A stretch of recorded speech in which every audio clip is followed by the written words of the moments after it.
ओम नमः शिवाय. मी महायोगी प्रेम आपणा सर्वांचे हृदयपूर्वक स्वागत करतो. स्वागत. आज शक्तिगीतेच्या पहिल्या अध्यायाचा जो पुढचा संवाद आहे देवता आणि महादेवींचा, तो आपण पुढेच घेऊन जाऊया. महादेवी देवतांना म्हणत असतात की ह्या जो स्थूल प्रपंचमय जगत आहे, ज्याची रक्षा तुम्ही करत आहात, हे माझ्या स्थूल शक्तीचा परिणाम मात्र आहे आणि हे तुम्ही नीट समजून घेणं गरजेचं आहे. सो हे देवगण मीच अविद्या रूपाने ह्या जगाला प्रगट करत असते आणि मीच विद्यारूप धारण करून ह्या जगाच्या लय स्थानाला लक्ष बनवते. मीच दृश्य आहे, मीच द्रष्टा आहे, मीच शक्ती आहे आणि मीच शक्तिमान सुद्धा आहे. शक्ती आणि शक्तिमान मध्ये भेद तत्व समजणारे लोक ज्ञानविहीन मूर्ख असतात. परंतु जे ज्ञानी गण आहेत, ते शक्ती आणि शक्तिमान मध्ये भेद जाणत नाहीत. शक्ती आणि शक्तिमान मध्ये अभेद ज्ञान करणारे ज्ञान पारंगत तत्वज्ञानी महापुरुष सात्विक अभेद ज्ञानाच्या बळानेच मला प्राप्त करतात. तो हे देवगण मीच ज्ञानी भक्तांच्या सम्मुख पराशक्तीद्वारा ब्रह्म ईश विराट रूपी त्रिभावामध्ये प्रकट होत असते आणि हे पूर्णतः सत्य आहे. हे देवगण हे जे तत्वज्ञानी ज्ञानी भक्त आहेत, जे माझ्या तत्वातीत परम तत्वाला नीट प्रकारे जाणून असतात, मला कधीही अनादी अनंत विराट रूपधारिणी म्हणून बघत असतात. कधी ते माझ्या अनेको शृंगारमय अद्भुत सगुण रूपामध्ये सुद्धा माझी उपासना करत असतात. अलौकिक ब्रह्मानंदामध्ये निरंतर अनुभव करत असतात आणि कधीही हे जे महात्मा आहे, हे जे ज्ञानी आहे, समाधिस्थ होऊन माझ्या तत्वातीत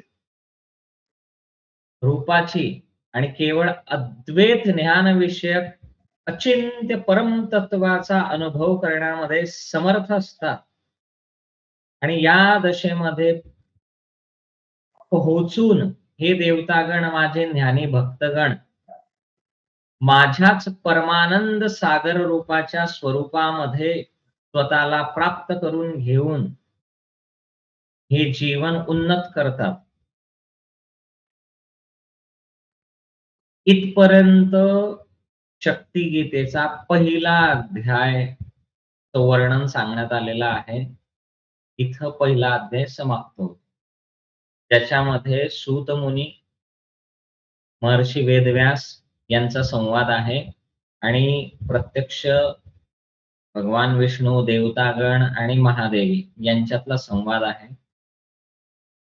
इथपर्यंत महादेवी देवतागणांशी वार्तालाप करत असतात आणि याच्या पुढचा जो अध्याय आहे, तो चित्कला विज्ञान योग अध्याय म्हणून आहे आणि त्याचं वर्णन दुसऱ्या अध्यायामध्ये दिलेलं आहे. महादेवींचं हे बोलणं ऐकून मग देवतागण पुढे महादेवींना म्हणतात की हे देवजननी, हे जगतजननी, हे ब्रह्मरूपिणी, हे ज्ञानदे, आम्हा लोकांना आपलं जे यथार्थ स्वरूप आहे, ते पूर्णतः विदित नाही आहे, म्हणजे माहिती नाहीये. आणि त्या कारणामुळे हे परम माननीय महादेवी, आम्ही अहंकार विमोहित होऊन आधी कर्तव्य विमूढ होत होते, म्हणजे कर्तव्याला सोडून देत होते असं समजा. तो हे माता, हे जगत जननी, आज तुमचे जे अखंड अद्वैत स्वरूप आहे, त्याचं जे वर्णन आहे ते आपल्या मुखारविंदातून ऐकून आणि शक्ती आणि शक्तिमान या दोघांमध्ये जे तत्वज्ञानमूलक अभेद आहे, त्या गोष्टीला जाणून आम्ही तत्वज्ञान जननी दिव्य अंतर्दृष्टी प्राप्त केलेली आहे. तो देवतागण माता ही स्तुती करत म्हणत आहेत, की आज आम्ही हे जाणलं, की शक्ती आणि शक्तिमानमध्ये अभेद आहे. हे दोघं वेगळे नाहीयेत, तर हे एकच आहेत.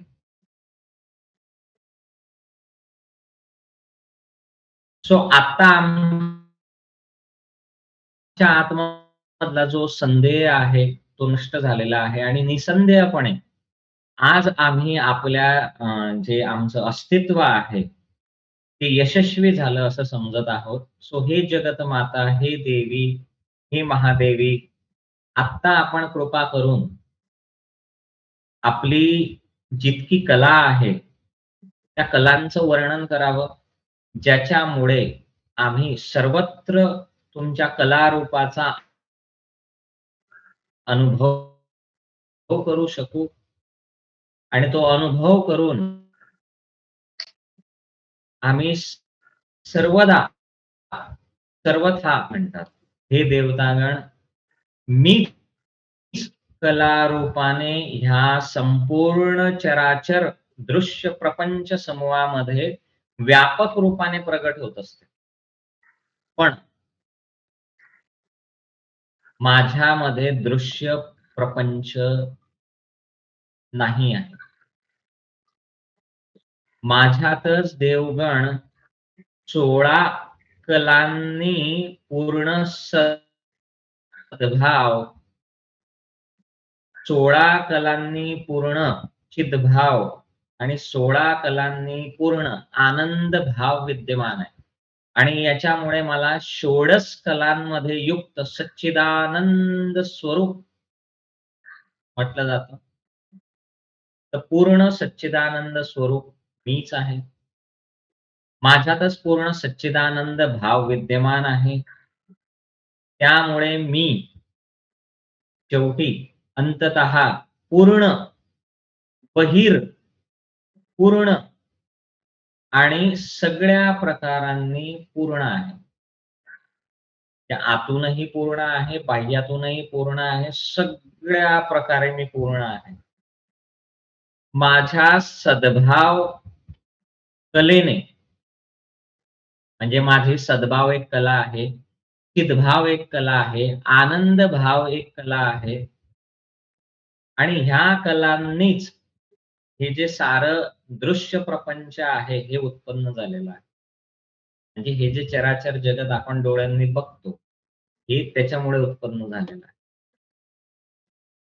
ह्याच त्या 3 कला आहेत, ज्याच्यामुळे अध्यात्म, अधिदैव आणि अधिभूत रूप धारण करून मी ह्या जगामध्ये व्याप्त आहे.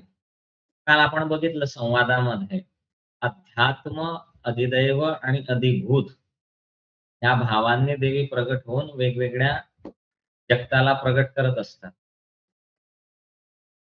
महादेवी पुढे देवतांना म्हणतात, की माझी जी आध्यात्मिक षोडश कलांनी जी पूर्णता आहे, ती भगवान शिवामध्ये प्रकाशित होते. आणि त्याच्यामुळे सर्व ऋषीं-मुनींमध्ये, संतांमध्ये, ह्या जगामध्ये ते गुरु म्हणून प्रगट होतात. तो माझी जी आध्यात्मिक शक्ती आहे, ती सगळ्या ऋषी, मुनी आणि संतांमध्ये प्रकट होते आणि त्याच्यामुळे ते गुरु म्हणवले जातात. माझी जी अधिदैव कला आहे, त्याच्या पूर्णतेमुळे भगवान विष्णू प्रकाशित होतात आणि त्याच्यामुळेच ह्या संसारामध्ये भगवान विष्णू हे पालनकर्ते म्हटले जातात.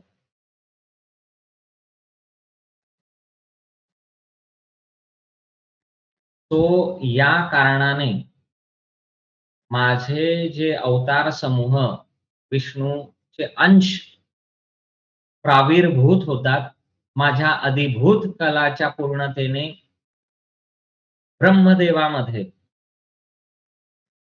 प्रजापती आदी जितकी काही उपाधी आहे, पितामह आदी उपाधी आहे, ती ब्रह्मदेवाला भेटत असते. तो हे देवतागण माझी अध्यात्म षोडश कलांचा जो विकास आहे, तो प्रथम जे सप्तर्षी आहेत, त्यांच्यामध्ये होऊन ते ज्ञानाचे चालक बनतात आणि विविध प्रकारचं ज्ञान ह्या जगामध्ये प्रगट करण्याचे कारण बनतात.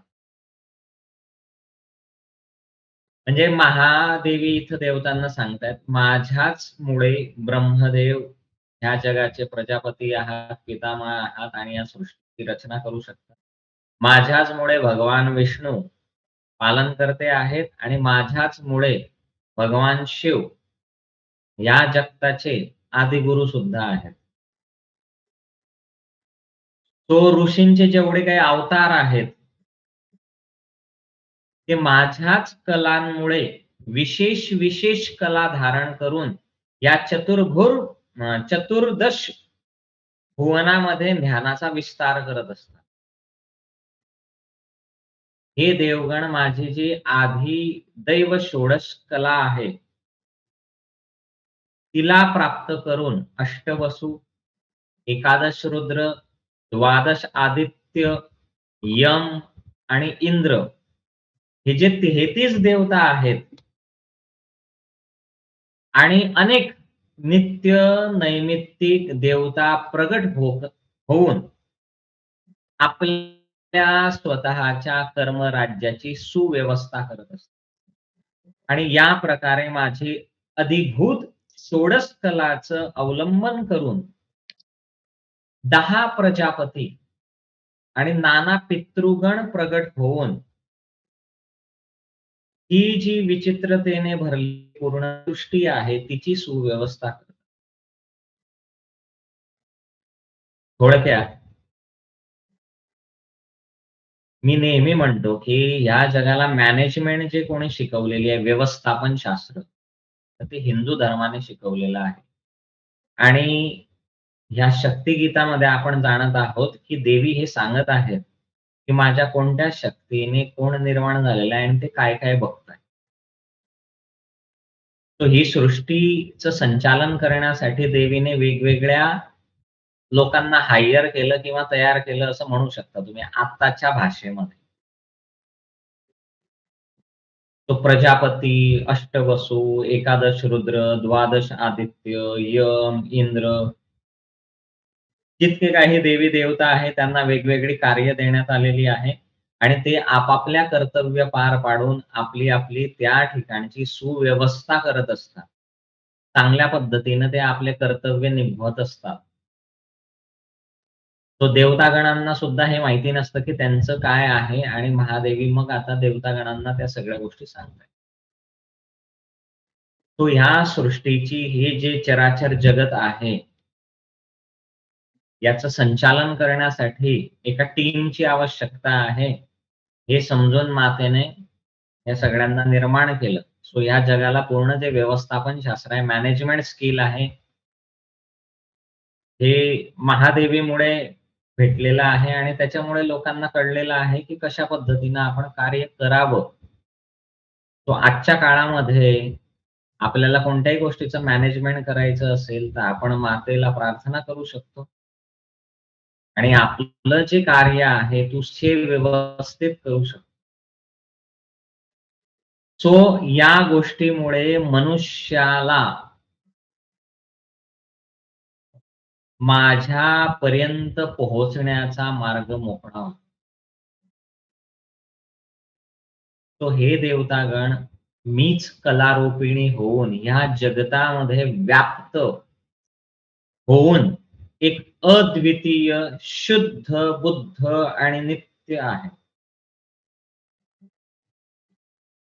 आणि माझ्या ज्या कला आहेत त्याचं विश्लेषण करणं अवघड आहे, कठीण आहे.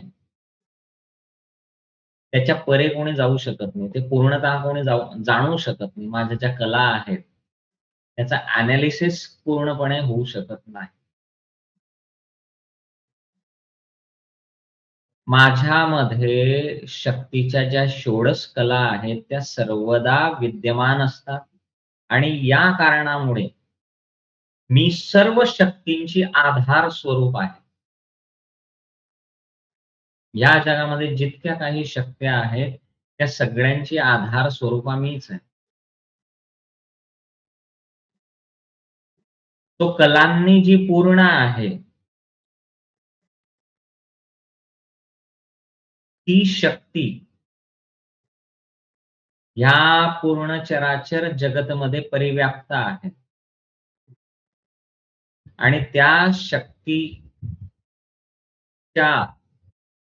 वेगवेगळ्या ज्या कला आहेत, त्यांचे अनेक वेगवेगळे भेद आहेत.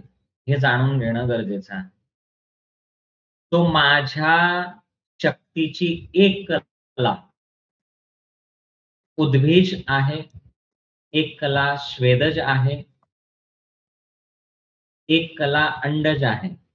सो माझ्या शक्तीची जी एक कला उद्भिज आहे, त्याच्यामध्ये एक कला आहे. स्वेदजमध्ये 2 कला आहे आणि अंडजमध्ये 3 कला आहे. आणि सर्व जरायुजामध्ये 4 कलांचा विकास होत असतो. तो उद्भिज, स्वेदज, अंडज आणि जरायुज अशा 4 कलांनी विकास होत असतो. तो उद्भिजमध्ये 1 कला, स्वेदजमध्ये 2 कला, अंडजमध्ये 3 कला आणि जरायुजमध्ये 4 कला असा विकास होत असतो. तो हे देवतागण पंचकोशाचे जे पूर्ण अधिकारी असण्याच्या कारणाने मनुष्यामध्ये 5 कलांनी मिळून 8 कलांपर्यंत विकास होतो आणि साधारणतः अनेक केंद्रांनी आविर्भूत माझ्या अवतारांमध्ये 9 कलांपासून तर 16 कलांपर्यंत यथा आवश्यक विकास होऊन जे पूर्ण अवतार घेतात, त्यामध्ये 16 कला पूर्ण विकसित होतात. तो साधारणपणे मनुष्यामध्ये 5 कलांपासून 8 कलांचा विकास होतो. जे अवतार घेतात त्यांच्यामध्ये 9 कलांपासून 16 कलांचा विकास होतो. आणि जे पूर्ण अवतार घेतात त्यांच्यामध्ये 16 कला पूर्णतः विकसित असतात. तर माझी शक्तीची जी 16 कलांची जी पूर्णता आहे, ती माझ्या आज्ञारूपी धर्मामध्ये विद्यमान आहे. आणि या कारणाने धर्माला सनातन जाणणं उचित आहे. यामध्ये सनातन धर्म हा शब्द शक्तिगीतेमधला आहे. आणि त्याला सनातन का म्हणतात? सनातन धर्माचा अर्थ असा होतो, जो कालही होता, आजही आहे आणि उद्याही असणार. जो कधीही नष्ट होणार नाही. आणि त्या कारणाने सगळ्या धर्मांची जी उत्तम आश्रयस्थल आहे आणि त्याच्यामुळे माझ्या आज्ञारूपी धर्मानेच हे जे स्थूल सूक्ष्मात्मक आणि स्थावर जंगनात्मक समस्त जे जगत आहे, त्या संपूर्ण जगताला मी धारण केलेलं आहे. माझी धर्मशक्ती त्या पूर्ण 16 कलांमध्ये आर्य जाती त्या स्वधर्मामध्ये मी विद्यमान आहे.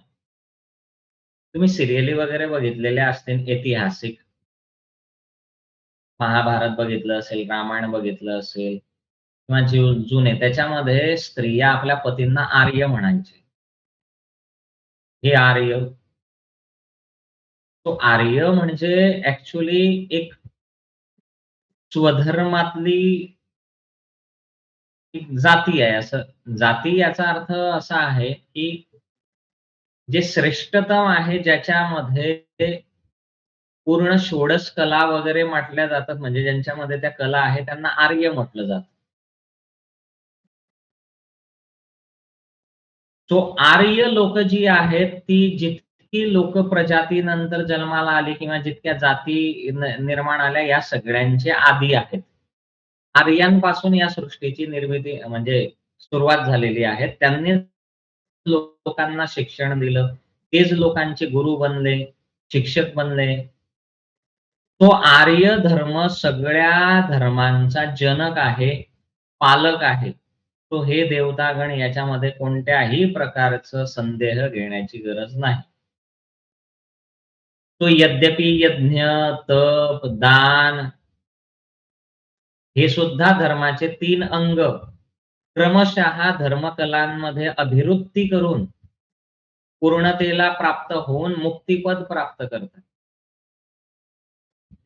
म्हणजे जेव्हा या सृष्टीची निर्मिती झाली, ब्रह्मदेवाने निर्मिती केली, मग एक प्रजापती निवडला गेला. मग त्या प्रजापतीनं या पूर्ण जगताला एक जीवन पद्धती दिली.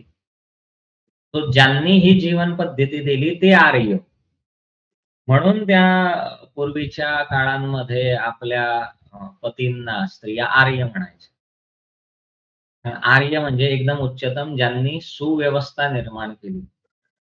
त्यांनी या जगाला ज्ञान, धर्म याची शिकवण दिली. यज्ञ, तप, दान, पुण्य, पाप या सगळ्यांचं जे लोकांना ज्ञान देण्यात आलं, ती आर्य होती. म्हणजे सर्वात प्राचीन मनुष्य असं म्हटलं तरी काही हरकत नाही. आपले पूर्वज. आपले पूर्वज. पण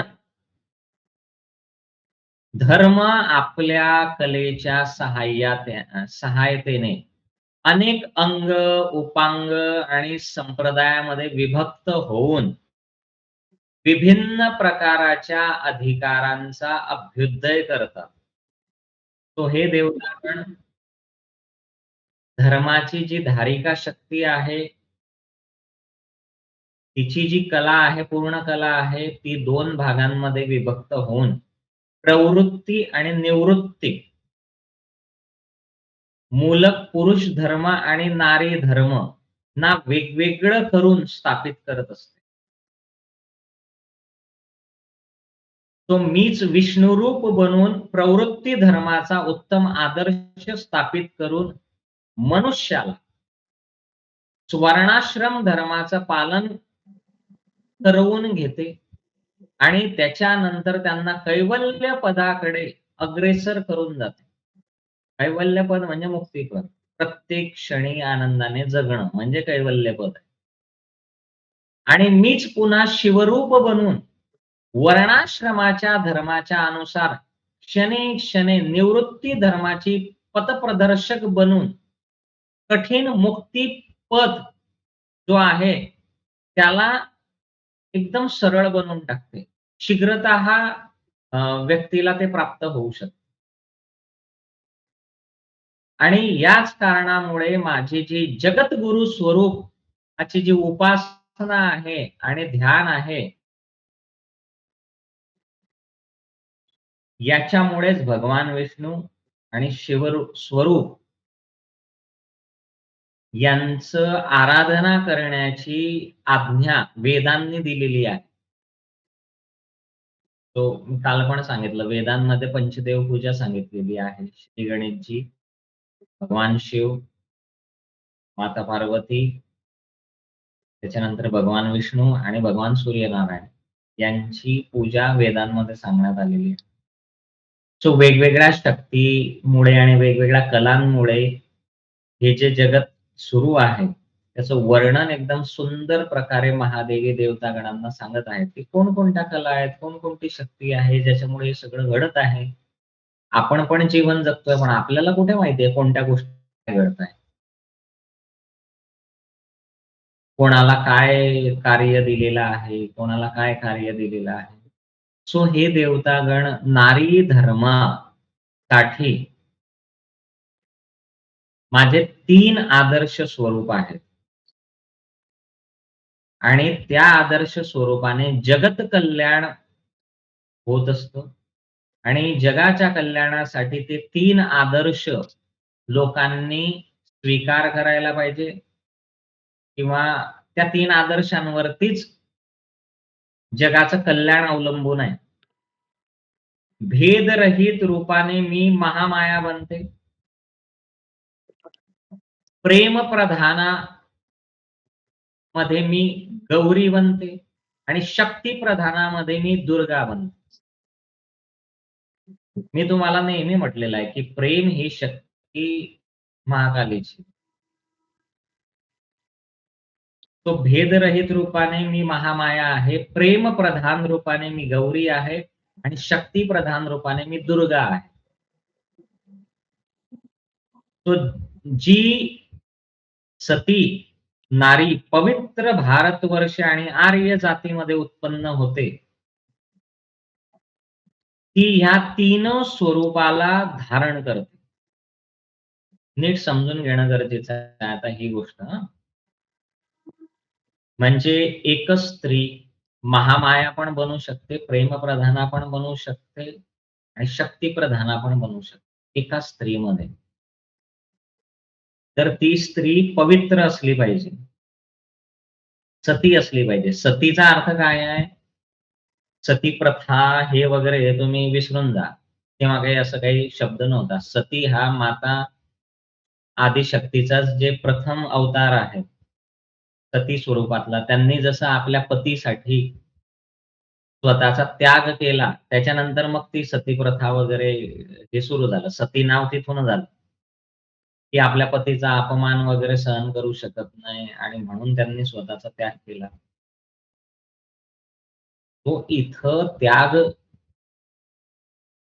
म्हणजे आपल्या जीवाचा करण्याची गरज नाही, आपल्या अहंकाराचा त्याग करायचा. आपल्या इच्छांचा त्याग करायचा. आपल्या मूर्खतेचा त्याग करायचा. त्याग नेमकी कोणता करायला पाहिजे हेही समजणं गरजेचं आहे. तो एक जी सती नारी पवित्र भारतवर्षामध्ये आणि आर्य जातीमध्ये उत्पन्न होते, ते या तिघ गोष्टींना धारण करते. महामाया स्वरूप, प्रेमप्रधान आणि शक्तिप्रधान.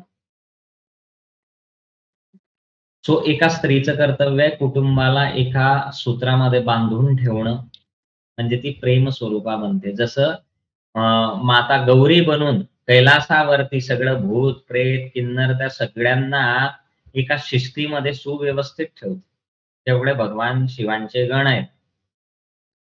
गणपतीचे गण आहेत कार्तिक स्वामींचा यांना एकदम व्यवस्थितपणे, शिस्तबद्धपणे एक प्रेम स्वरूपा बनून माता सांभाळ करत असते. आणि जेव्हा दुष्ट लोकं आपल्या परिवारावरती फोकस करतात किंवा दृष्टी टाकतात, त्यावेळेस माता दुर्गेचं रूप धारण करते, नवदुर्गा बनते, राक्षसांचा नाश करते आणि तीच देवी मग महामाया सुद्धा बनते. आपल्या मुलांच्या प्रोटेक्शनसाठी.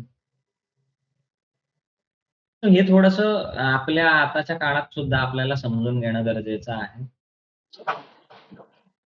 आर्य जातीमध्ये स्त्रियांना परम आदर्श स्वरूपात जगतमाता महामाया सनातनी ब्रह्मशक्ती सतीदेवी आहे. सतीदेवीला आर्य जातीमध्ये आदर्श स्वरूपा मानलं जातं, जगतमाता मानलं जातं, महामाया मानलं जातं. तीच ब्रह्मशक्ती सती आहे. कारण ती परब्रह्मामध्ये लीन राहते. परब्रह्म काय आहे? भगवान शिव, शिवामध्ये लगेच सतीने स्वतःचा योगमायेने नाश करून ती परत लीन होऊन गेली. सो त्यांचं जे अस्तित्व आहे ते वेगळं नाहीये. सो या कारणामुळेच ब्रह्म निर्गुण सुद्धा आहे आणि अद्वितीय सुद्धा आहे. शक्तिमान ब्रह्म आणि ब्रह्मशक्ती महामाया ह्या दोघांमध्ये जो भेद सांगण्यात येतो, तो वस्तुतः तत्वदर्शी योगी मानत नाहीत. तत्वदर्शी योगी त्या दोघांमध्ये अभेद बघतात. म्हणजे शक्तिमान ब्रह्म आणि ब्रह्मशक्ती महामाया हे एकच आहे असं योगी बघतात. आणि ज्या प्रकारे ब्रह्मशक्ती ब्रह्मामध्ये अभेद भावाने लीन राहते, त्याच प्रकारे सती स्त्री उत्तम प्रेमाद्वारे आपल्या पतीमध्ये तन्मयता प्राप्त करून पुरुषत्वाला प्राप्त होते. म्हणजे पुरुषत्व म्हणजे काय? आत्मा. पुरुष आणि प्रकृती ह्या ज्या 2 टर्म आहेत, त्याच्यामध्ये प्रकृती म्हणजे ही संपूर्ण जगतमध्ये आपण ज्या गोष्टींनी बनलेलो आहे ती प्रकृती. पंचमहाभूत झाले, पंचतन्मात्रा झाली, पंचेंद्रिय झाले, पंचज्ञानेंद्रिय झाले, 3 गुण झालेत आणि या सगळ्यांमध्ये एक अद्वितीय असा एक पुरुष राहतो, तो म्हणजे आत्मा. सो इथं माता सांगता आहेत, की माझी जी ब्रह्मशक्ती आहे आणि त्या ब्रह्मशक्ती आणि ब्रह्मामध्ये अभेद भावामध्ये जी लीन राहते, त्या शक्तीमुळे एखादी उत्तम स्त्री आपल्या प्रेमाद्वारे आपल्या पतीमध्ये तन्मयता प्राप्त करून पुरुषत्वाला प्राप्त होते. म्हणजे सोप्या शब्दात पतीची सेवा करून ती मुक्ती प्राप्त करते. तो प्रेमाचे 3 भेद आहेत. त्याच्यामधला पहिला भेद आहे, ते माझे आहेत. दुसरा जो भेद आहे, मी त्यांची आहे आणि तिसरा जो भेद आहे, मी आणि ते एकच आहेत. म्हणजे सोप्या शब्दात ती स्त्री म्हणेल, की हा पती माझा आहे, मी त्याची आहे. हा दुसरा भेद आणि तिसरा, ते आणि मी एकच आहे. म्हणून पतीला अर्धांग म्हणतात आणि पत्नीला अर्धांगिनी म्हणतात. तो जेव्हा विवाह होतो, तेव्हा 2 आत्म्यांचं मिलन मानलं जातं. आपल्या संस्कृतीमध्ये, सनातन धर्मामध्ये 2 आत्म्यांचं मिलन मानलं जातं, 2 शरीरांचं. कॉन्ट्रॅक्ट नाही होत आपल्या मॅरेज कॉन्ट्रॅक्ट नाही होत आपलं. आपला विवाह एक वैदिक पद्धतीने केला जातो आणि त्याच्यामध्ये 2 आत्म्यांचं मिलन मानलं जातं. तो पती आणि पत्नी एकच आहेत, ह्या भावाने तिथं त्यांचं मिलन मानलं जातं. तो ह्या प्रेमाचे 3 भेद आहेत. ते माझे आहेत, मी त्यांची आहे, ते आणि मी एकच आहे. आणि हे अंतिम प्रेमाची अद्वैत दशा आहे. आणि ह्या अद्वैत दशेमुळेच मुक्ती प्राप्त होते. तो स्वानुभाव मात्रगम्य ब्रह्म, स्वतःचा अनुभव, स्वानुभाव, मी जन्माला आल्यापासून आत्तापर्यंत अनेक लोकांना स्वतःचे अनुभव सुद्धा विसरताना बघितलेले आहेत. स्वानुभव म्हणजे स्वतःला आलेले उत्तम अनुभव सुद्धा लोक दुसऱ्या एखाद्या महामूर्खाच्या सांगण्यावरून विसरून जातात आणि चुकीच्या मार्गाला जातात. बरोबर मार्गावरती स्थित असतात, चांगल्या सवयी असतात आणि कोणीतरी मूर्ख त्यांच्या जीवनात येतो, काहीतरी कान भरतो आणि ते चांगला मार्ग सोडून देतात. सोप्या शब्दात सांगतो. समजा तुम्ही रोज सकाळी उठून 4 वाजताचं हे सत्र ऐकताय. एखादा येईल तो म्हणेल, "काय ऐकत बसता ते? मस्त झोपायचं, साखर झोप घ्यायची."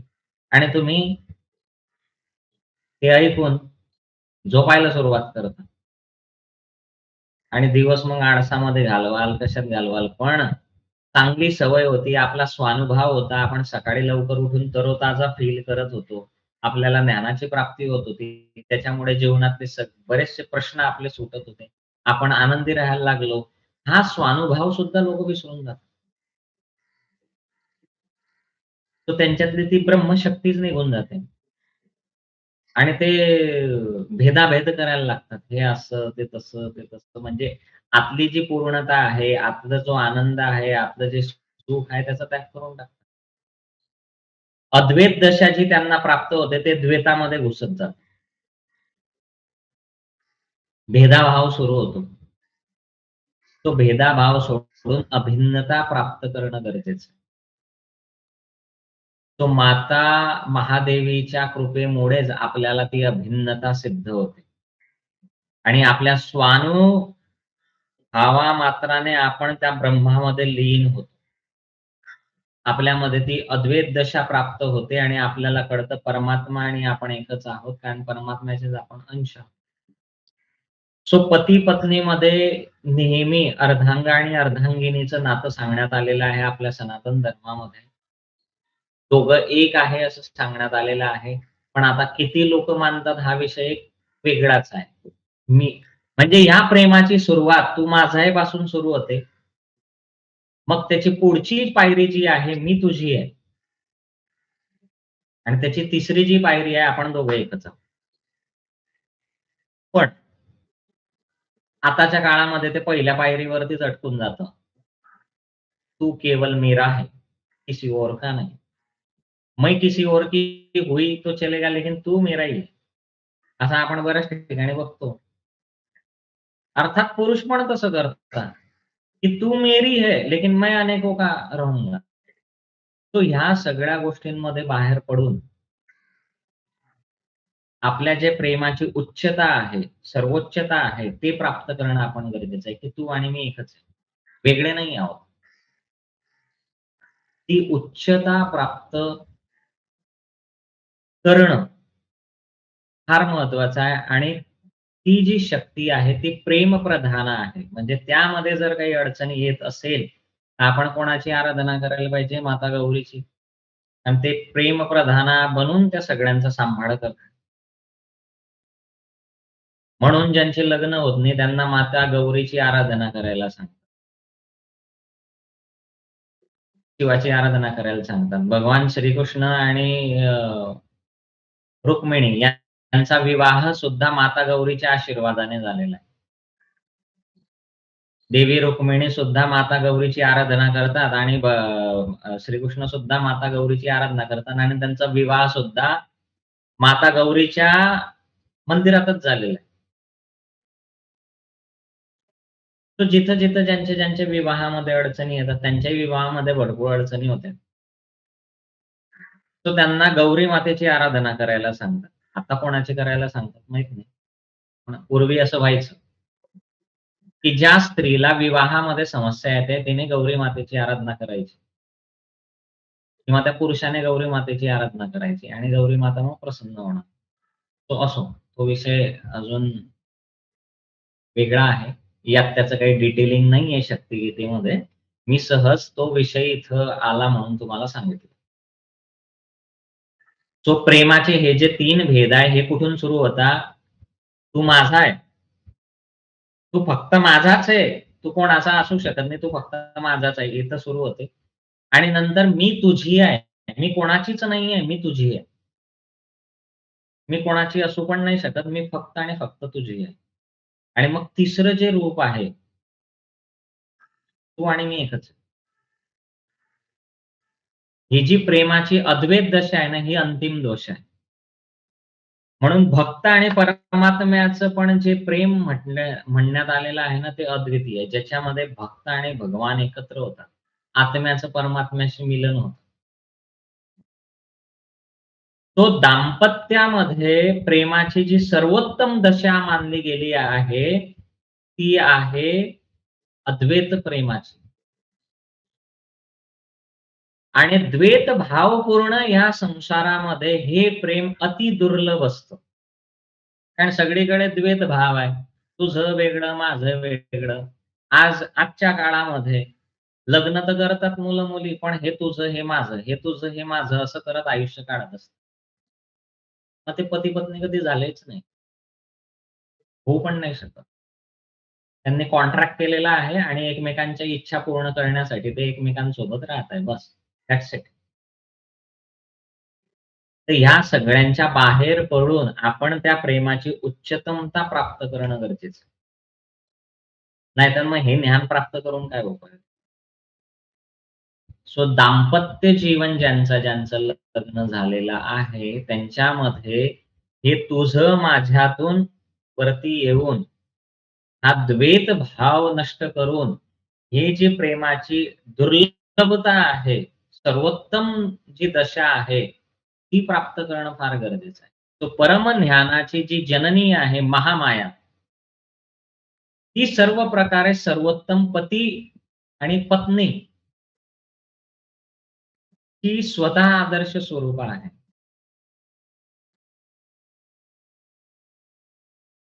तो दाम्पत्य प्रेमामध्ये ह्या ज्या 3 रीतींनी प्रेम केलं जातं, त्यातली सर्वोत्तम जी म्हटली गेलेली आहे, ती शिवहृदयवासिनी सती शिवा आहे. द्वैत दशामध्ये नारी जातीची आदर्श स्वरूप आहे आणि त्याच कारणाने देवींमध्ये ती दुर्गा म्हणून श्रेष्ठ मानली जाते. तो ह्या दाम्पत्य प्रेमाच्या सर्वोत्तम स्थितीमध्ये शिव आणि शक्तीचं प्रेम अद्वितीय मानण्यात आलेलं आहे आणि ते खरंच आहे. या पूर्ण जगामध्ये जर अद्वितीय प्रेम असेल, तर ते शिव आणि शक्तीमध्येच आहे. त्यांच्यामध्ये डिफरन्सेस टोकाचे आहेत. एक आकाश आहे, तर एक धरती आहे.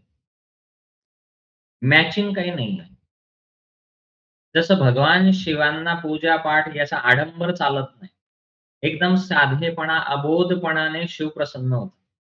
म्हणून भूत-प्रेत वगैरे सगळे चालतात त्यांना, राक्षस-बिक्षस. जे साधेपणाने, अबोध भावनेने जगत असतात, त्यांना शिव लगेच प्रसन्न होतात. पण त्याच ठिकाणी मातेला जर प्रसन्न करायचं असेल, तर यज्ञ, होम, हवन, नीती, नियम सगळे लागू आहे. म्हणून भगवान शिवांनी म्हटलं नाही, की "हे काय तुझं एवढं सगळं तामझाम?" ना की महादेवींनी म्हटलं, की "हे काय तुमचं कोणालाही पोटातनं प्रसन्न होता." शिवांचं आपलं स्वरूप आहे नाग वगैरे सर्प भस्म धारण करून आणि माताचं स्वरूप काय एकदम सौंदर्य, षोडशी अलंकाराने युक्त, सुंदरतेची महामेरू मॅचिंगच नाही होत. कधी महादेवींनी भगवान शिवांना नाही म्हटलं, "का हो आपल्याला तिकडे जायचंय आणि तुम्ही हे काय अवतार घेऊन बसलेला आहात? काय म्हणतील लोकं मला? मी इतकी सुंदर आणि नवरा कसा?" भगवान शिवांनी असं नाही म्हटलं, की "बाबा मी इतका साधा ना बायको किती नटते-थटते, सवरते." काहीच नाहीये यातलं. ज्याला त्याला ज्याची त्याची स्वतंत्रता आहे. मुलं पण तशीच, मुलं पण स्वभाव, आचार, विचार सगळं वेगळं. त्यांची वाहनांचं स्वभाव, आचार, विचार वेगळं. सो सगळे डिफरन्सेस असून सुद्धा ही लोकं एकत्र राहतात आणि अद्वितीय प्रेम आहे. एकमेकांवरती इतकं अतूट प्रेम करतात, की ह्या जगामध्ये असं प्रेम कोणी करूही शकत नाही. का करू शकत नाही? कारण लोकांच्या आतमध्ये स्वार्थ भरलेला आहे. जोपर्यंत त्या स्वार्थाचा नाश होत नाही आणि आपण निस्वार्थतेच्या भावनेत येत नाही, तोपर्यंत हे उच्चतम प्रेम आपल्याकडून होऊच शकत नाही. कारण दुसऱ्यासाठी स्वतःचा त्याग करणं हे लोकांना माहीत नाहीये. लोकं स्वतःसाठी दुसऱ्यांना त्याग करायला लावतील, पण स्वतः त्याग नाही करणार. म्हणजे आताच्या काळात बायको नवऱ्याला त्याग करायला लावेल, स्वतः काहीच नाही करणार. नवरा आताच्या काळामध्ये बायकोला त्याग करायला लावेल, स्वतः नाही करणार. आणि म्हणून हे दोघं एक नाही होऊ शकत. तुझं माझं करत आयुष्यात जगतात आणि मरून जातात. तो इथं जी उच्चतम प्रेमाची जी स्थिती आहे, ती शिव हृदयवासिनी सती शिवा मुळे आपल्याला प्राप्त होते. म्हणजे ते माझे आहेत, मी त्यांची आहेत. हा जो अहम आहे ना, हा अहम नष्ट होऊन, दोघा परिशुद्ध होऊन एकता प्राप्त करतात. आम्ही दोघे एकच आहोत आणि त्या एकतेने यांना पूर्णता प्राप्त होते. म्हणून विवाहाच्या आधी पुरुषालाही अपूर्ण मानण्यात आलेला आहे आणि एका स्त्रीला सुद्धा अपूर्ण मानण्यात आलेलं आहे. पण जेव्हा विवाह होतो, तेव्हा ह्या दोघांना पूर्णता प्राप्त होते. तर ती पूर्णता का प्राप्त होते? नुसता मोठा इव्हेंट केला, 1000 लोकांना बोलावलं, जेवण-खाऊ घातलं म्हणून त्यांना पूर्णता प्राप्त होत नाही. त्यांचं जेव्हा आत्मिक मिलन होतं, तेव्हा पूर्णता प्राप्त होते आणि आत्मिक मिलन म्हणजे काय? तू आणि मी एक आहे. शारीरिक मिलन असेल तर माझं शरीर वेगळं आहे, तुझं शरीर वेगळं आहे. मानसिक मिलन असेल तर माझं मन वेगळं, तुझं मन वेगळं. माझी इच्छा पाणीपुरी खायची आहे. तो म्हणतो आपण अरे ते फास्ट फूड आहे, चांगलं नाहीये. नाही, नाही, मला खायचंय. मानसिक मिलनमध्ये भेद. शारीरिक भिजन. नाही, नाही, मला आहे ना एसीच पाहिजे. तो म्हणतो अरे एसीने हाडांचे प्रॉब्लेम सुरू होतात. नाही, नाही, असं कसं? एसीच पाहिजे. भेद. भावनिक मिलन करायचं म्हटलं तर नाही, नाही, माझ्या भावना वेगळ्या, तुझ्या भावना वेगळ्या. बौद्धिक मिलन करायचं म्हटलं तर नाही, नाही, माझी बुद्धी वेगळी चालते, माझं ज्ञान वेगळं, माझं हे वेगळं. आध्यात्मिक मिलन करायचं म्हटलं तर माझा देव वेगळा, तुझा देव वेगळा. द्वैत भाव आलं. अद्वैत भाव केव्हा येईल? जेव्हा आत्मिक मिलन होईल. माझा आत्मा आणि तुझा आत्म्याचा. हे तेव्हाच आहे जेव्हा अहंकाराचा नाश होईल आणि अहंकाराचा नाश झाल्यानंतर जेव्हा शुद्धता प्राप्त होईल, तेव्हा ती लोक पूर्णता प्राप्त करतील. सो हा माझा आहे, याच्यात शुद्धता प्राप्त झाली, की मी यांची आहे. त्याच्यातही शुद्धता प्राप्त झाली, तर आम्ही दोघं एकच आहोत. सो इथं आता आपण थांबूया. मी तुमचे माईक ऑन करतो. तुम्हाला काही प्रश्न असेल, तर एखादा प्रश्न आपण घेऊया आणि मग इथे थांबूया. येस.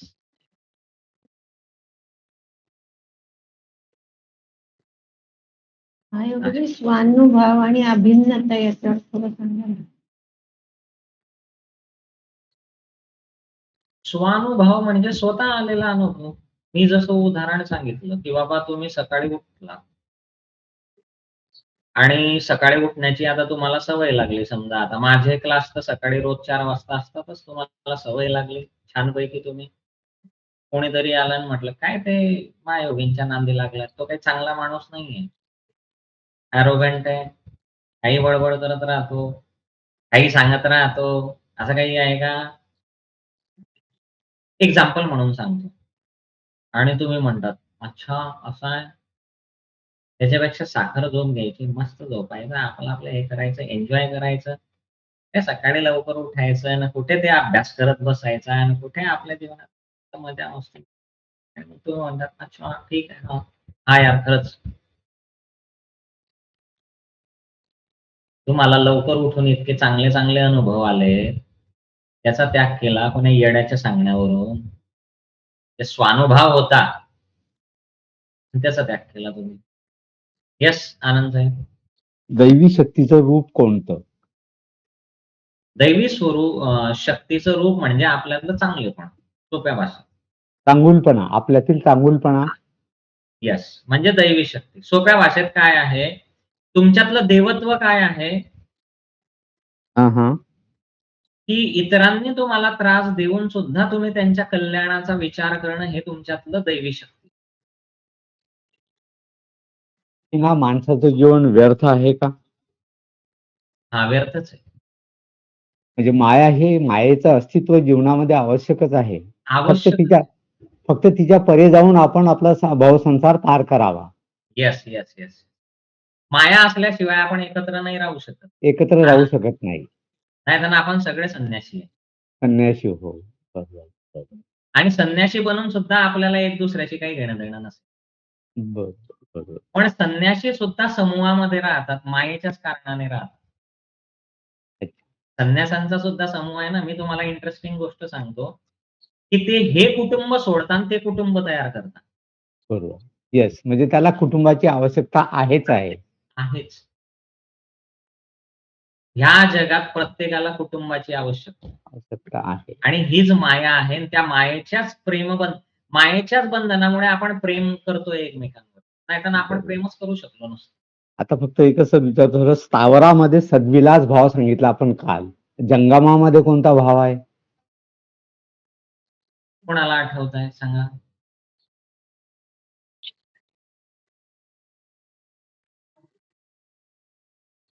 आठवतंय? चिद्भाव आहे. चिद्भाव. चिद्भाव. त्याचं डिटेलिंग अजून पुढे येणार आहे. हो, हो.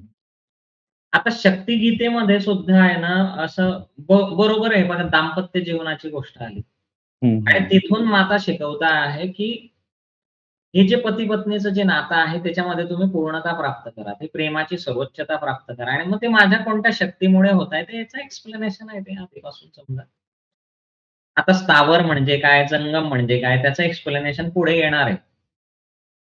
आणि काळजी करू नका, या शक्तिगीतेच्या सत्रात मी पूर्ण शक्तिगीता संपवणार आहे. जे आजपर्यंत झालं नाहीये. तुमचा माईक ऑफ आहे. हा 13 दिवसामध्ये 7 अध्याय पूर्ण होतील आपले. पूर्ण होते. छानपैकी पळवेल मी. जे आजपर्यंत पळवलं नाही. काही काही वेळा थोडस जरा फास्ट होतं त्यामुळे थोडस वरतून जातं. काही हरकत नाही ना, आपण प्रश्न उत्तरामध्ये त्याचं निरसन करत चालू. हो. शिवसंहिता पण आपण यावेळेस कंप्लीट केली. होय.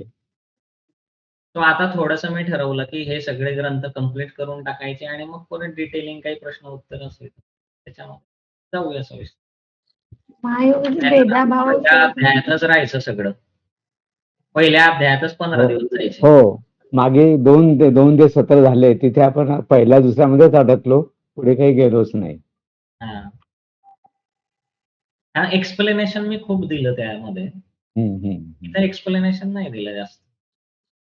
थोडक्यात. कारण हा जे शब्द आपले आणि जे आहेत ना ते थोडेसे कधी ना ऐकलेले किंवा त्याचं आकलन न होणारे असतात. त्यामुळे लिहिताना सुद्धा मनुष्य अटकतो, की आता पुढे काय लिहू? मग तो तिथेच थांबून जातो. बरोबर. महायोगी भेदाभाव सोडून अभिन्नता ही मायामुळेच समजतात आपल्याला. मायेमुळे लोक भेद करतात. तू आणि मी वेगळा आहे. ही माया आहे. आणि मायेच्या परे जाणं म्हणजे अभेद आहे. मायेला चिरून तुम्ही जेव्हा त्याच्या वरती जातात तेव्हा ते अभेद आहे. म्हणजे तू आणि मी एक वेगळे नाही आहोत, एकच आहोत. ते आहे अभेद. आणि भेद म्हणजे काय? तू आणि मी वेगळा आहे.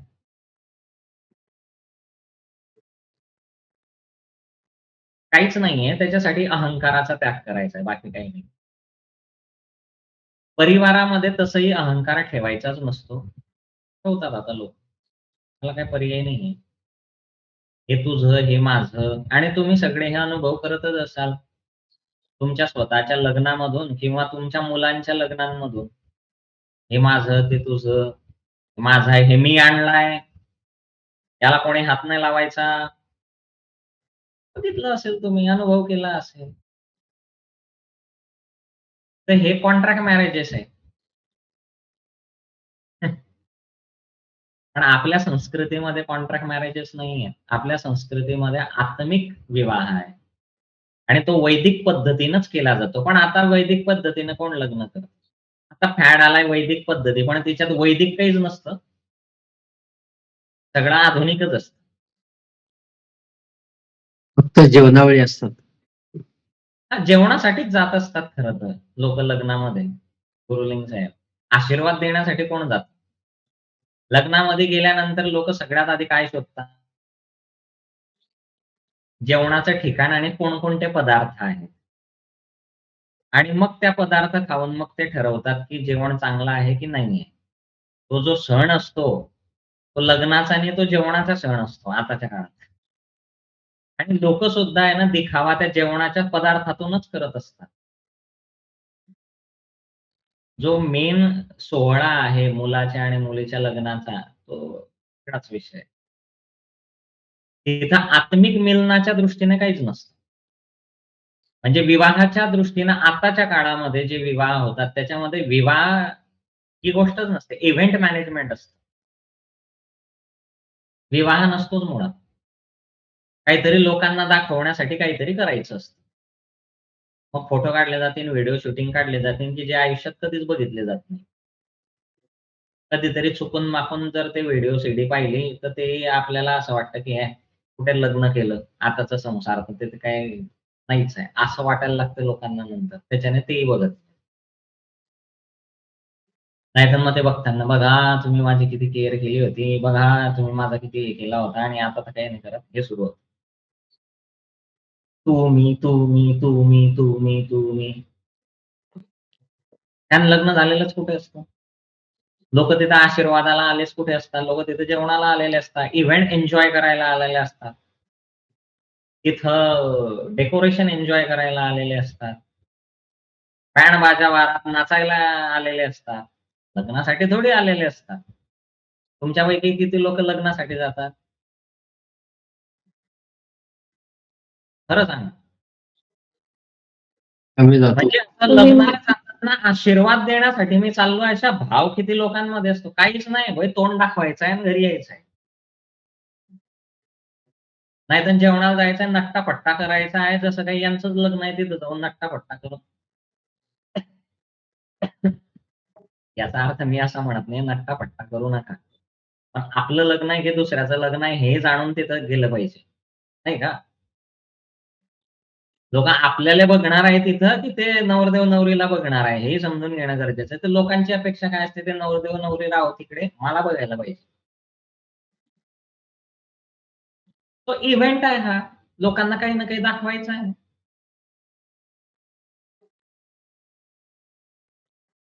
कालच माझा विषय झाला एका ठिकाणी की ते नाजूक दागिने घेतले एका स्त्रीने, तर त्यांनी दाखवलं, वा आम्ही हे घेतलं. म्हटलं हे कुठे काढणार आहे? हा म्हणे फंक्शनला वगैरे. आता म्हटलं लग्नाच्या ठिकाणी गेला, नाचणार गाणार कुदणार, हे कधी तुटेल हे तुम्हालाही कळणार नाही आणि तुमच्या घरादारालाही कळणार नाही, बरोबर? ते आजकाल येतं नाही, 1 ग्रॅम 2 ग्रॅम तिच्यामध्ये ते हे करा, चैना करा, हे करा, ते करा. गरज आहे नाही, दिसायला मस्त दिसतं. अरे दिसायला मस्त दिसण्यासाठी का घेतलं तुम्ही? कारण लोकांना दाखवायचं आहे आणि जिथं दाखवावं लागतं तिथं नाचणं गाणं हसणं कुदणं बागडणं असतंच. तिथं ते काय टिकणार आहे? सोप्या शब्दामध्ये सांगायचं झालं तर प्रेमाची ती उच्चता आपण प्राप्त करायला पाहिजे. आणि ती जर आपण प्राप्त करत नसू तर आपल्यात शक्ती नाहीये, सामर्थ्य नाहीये. आपण त्या अहंकारामध्ये अडकलोय, त्या मायेमध्ये अडकलोय, ज्याच्यामध्ये तू आणि मी सुरू आहे. ठीक आहे? तो आता इथं आपण थांबूया. तुमचे अजून काही प्रश्न असतील तर लिहून ठेवा. आपण उद्याच्या दिवशी ते सुरुवातीलाच घेऊया. ठीक आहे? आणि मग शक्तिगीतेच्या पुढच्या पाठला सुरू करूया.